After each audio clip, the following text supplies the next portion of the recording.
তাহলে ওনাকে অভিশংসনের মাধ্যমে বাতিল করতে হবে। এবং দ্বিতীয় দাবি হচ্ছে যে আপনারা জানেন যে গণভোটের রায় অনুযায়ী সংবিধান সংস্কার পরিষদের যেই শপথ সেটাও কিন্তু একসাথে নেওয়ার কথা ছিল, কিন্তু সেই শপথ এখনও ওরা গ্রহণ করেনি। তাই আমরা অবশ্যই চাই গণভোটের রায়কে সম্মান জানিয়ে ওরা যেন অবশ্যই সংবিধান সংস্কার পরিষদের শপথটা গ্রহণ করে। এবং তৃতীয় দাবি হচ্ছে জুলাইয়ে যে গণহত্যা হয়েছিল সেই গণহত্যায় যারা জড়িত ছিল তাদের বিচার নিশ্চিত করা।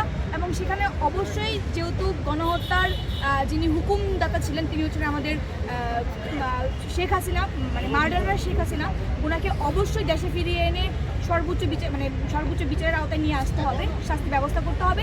এবং এই যে জুলাইয়ের গণহত্যার সাথে যারা জড়িত আছেন তারা কিন্তু দেখা গেছে যে রিসেন্টলি তারা একটু বেশি করছেন, তারা কিন্তু তাদেরকে সামনে নিয়ে আসার চেষ্টা করছেন। আমরা তাদেরকে প্রতিহত করতে মাঠে ছিলাম, আছি, থাকবো। এবং একই সাথে বলতে চাই যে আপনারা এই পাইকারা বন্ধ করুন, আপনাদেরকে ফিরিয়ে আনতে আমরা কখনোই দিব না। আমরা মাঠে সবসময় ছিলাম, রাজপথে ছিলাম। এই তিনটা দাবি মূলত রাষ্ট্রপতিকে অভিশংসন করার জন্য এবং সংবিধান সংস্কার পরিষদের শপথ গ্রহণ করা এবং জুলাই গণহত্যা যারা জড়িত ছিল তাদেরকে তাদের বিচারের আওতায় নিয়ে আসা হচ্ছে যে আমাদের মূল দাবি ছিল আজকে। আচ্ছা, কত সময় ধরে এখানে অবস্থান করবেন আর হচ্ছে যে